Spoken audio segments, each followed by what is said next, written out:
Friday or whatever, I went out with some of my friends. And they told us not to go to the south side of Chicago, so I went out there. And, got wasted that weekend. Everything was cool. I didn't get caught. I didn't get in trouble, nothing. Decided to go back to base, continue drinking in. That's why I got caught at the E Club, all right? What ended up happening, I got caught.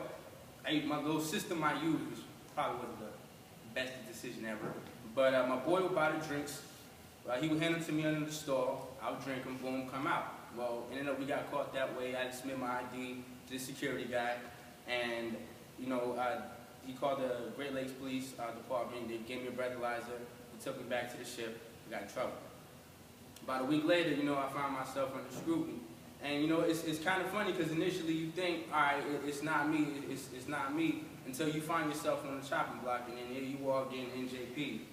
So I was only E1 at the point in time, so, I had to stay for E1 for like an additional 6 or 9 months, whatever the rotation was.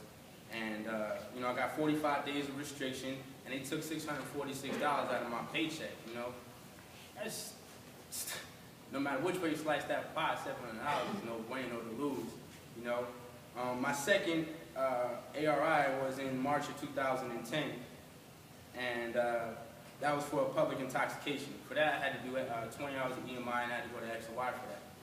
And then, if you guys know the Navy's policy, you only get 2 alcohol-related incidents before they give you the big boot. I got 3. I don't know how. I'm still here today, to be able to talk to y'all. I guess, it was an admin error, and, the second one, I guess, got dropped. But my third one was not even my I hit my 30-day mark here in this command when I checked in. I went out, got some bad news that night. In light of the bad situation, I wanted to make, still go out with my friends, party or whatever. I ended up getting too drunk, couldn't control myself, and I started breaking things that wasn't, didn't belong to me. I was in this bar and, just kind of showing my tail, you know what I'm saying? And for that, I had to do 20 hours of EMI, and then I had to build a SOP that everybody uses now over at the ASAP building. So if anybody y'all get in trouble, whatever they're going to do to y'all, I had to make all of that stuff up.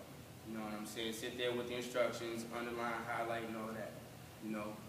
I mean, it's real crazy how things work out. Number one, I'm still here with 3 ARIs, you know what I'm saying? But I invested a whole lot of time, life, energy, and effort into a whole bunch of stuff that could have easily been avoided. Number one, don't drink if you're underage.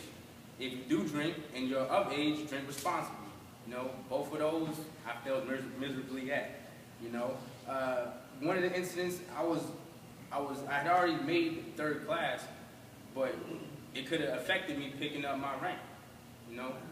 I could have still been, taking the E3 to go to the E4 exams instead of already pursuing and doing something better with my career, my time. But I kept finding myself having to backtrack. You know what I'm saying? So hopefully, you guys won't make the same mistakes I did. You know what I'm saying? That's why I'm up here talking to y'all today. And I'm not up here, I wasn't forced to come up here. It was all voluntary. So hopefully y'all could just take, a bit of my experience and apply it to yourselves, and like HR Sanford, and just make the right choices, you know what I'm saying?